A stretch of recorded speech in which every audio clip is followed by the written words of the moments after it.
What's going on today, guys? This is Jay Jarman NFL, and today I'm going to be talking about something I brought up in my Case for Drew Lock video, and that's the fact that teams don't let quarterbacks develop anymore. Teams are so ready to move on so quickly all the time. So much, in fact, the Broncos are one of the teams that have done that in very recent history. Since 2015, they've had 6 or 7 different guys starting throughout the course of a regular season. So today I just kind of want to dive into that and talk about why that happens, and why maybe we, not maybe, but why we shouldn't do that. We should let guys develop and we should let guys play how they're going to play. I don't know. It's hard to explain, but we're going to start with some comparisons. Now, this is going to be the first 2 or 3 years of quarterback season. And by no means I am not comparing Drew Lock to any of these quarterbacks, because these are all-time greats. And Drew Lock has proven nothing that, he has shown us nothing that will tell us that he will get to that level. So we're gonna start with Denver Broncos' own John Elway, because he's a legend. And if John Elway played in today's league, he would not have lasted more than his first 2 years. Guarantee it. Wouldn't have happened. So in his first year, he had 1,600 yards passing, 7 touchdowns, 14 interceptions. Oh my God, that is horrible. Could you imagine if John Elway did that for a team in 2021? Like, he would have been out on the street so fucking fast. It's ridiculous. Year 2, he had a pretty good jump. 2,600 yards, 18 touchdowns, and 15 interceptions. So, it's okay. That's kind of what we saw from Drew Lock last year, though. So, it's okay. But those very average statistics continued until 1993. He didn't become a more developed passer until 1993, which is kind of crazy, because was that about 8 years, 9 years? No. Regardless, it was longer time than any other quarterback in this league would have been given in this day of age. So we're going to start with Tom Brady. Or we're going to move on to Tom Brady, excuse me. Arguably the GOAT, him and Joe Montana, always debate. Anyways, his first year was a partial year because Drew Bledsoe got injured. 2,800 yards, 18 touchdowns, 12 interceptions. They're definitely not bad. That's virtually what we saw from Drew Lock last year. So, we're, as Broncos fans, we're used to that. We're used to those kind of very average numbers. And in his second year, it was a pretty substantial, a pretty big jump. Tom Brady threw for 3,700 yards, 28 touchdowns, 14 interceptions in his second year. And his improvement, he just skyrocketed from there. Obviously, he's phenomenal. He's Father Time has no effect on him.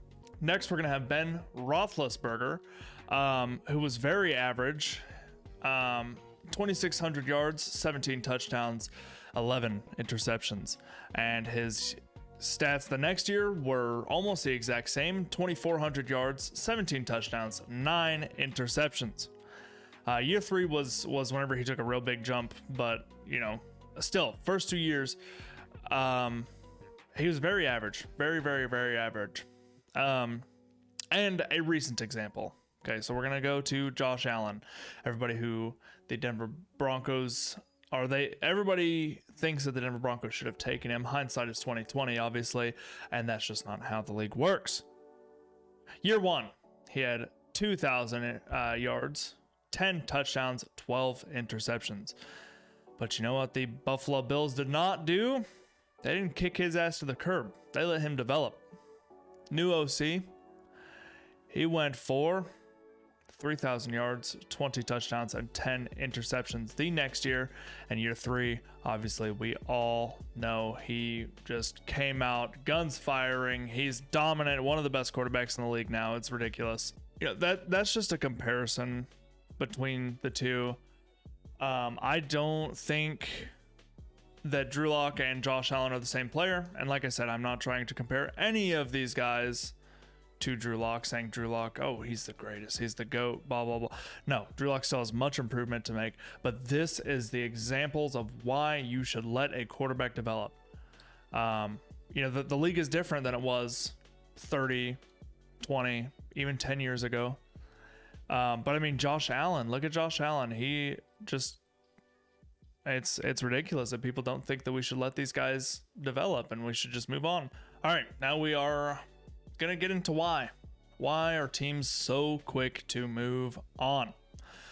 Well, I have a theory myself. Personally, I think that social media is a very big cause of this, because social media really does give everybody a platform, and some people who don't deserve it.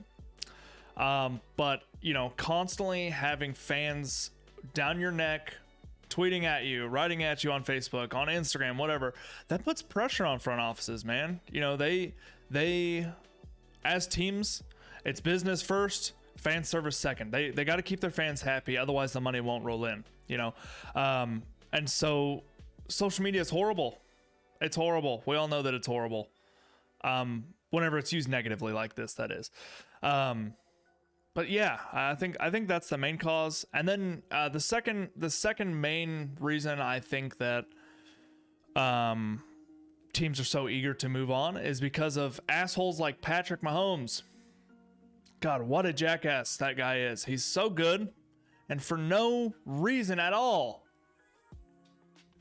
No, but really, guys like Mahomes make it very difficult to justify letting a guy sit and underperform or be very average, because it just seems like, why would I give this guy 3 years whenever Mahomes comes and dominates immediately? Granted, Mahomes sat for a year or whatever, but it was behind Alex Smith. How much do you really think he learned from Alex Smith whenever it comes to his big play ability and his athletic ability? Like, come on, be realistic, man. But yeah, so that's pretty much the video. I'm not trying to change anybody's mind here. You think how you want to think, and that's fine. But I personally think that some quarterbacks just need more than the 2 years, if they're even given that. Let me know how you feel down in the comments. Should quarterbacks be left alone and left to develop, or do you think we should, that they should just move on? They should just jump to the new guy after the first 1 or 2 years don't work out. Thanks for tuning in. If you made it this long, really appreciate it. I'll see you guys in the next one.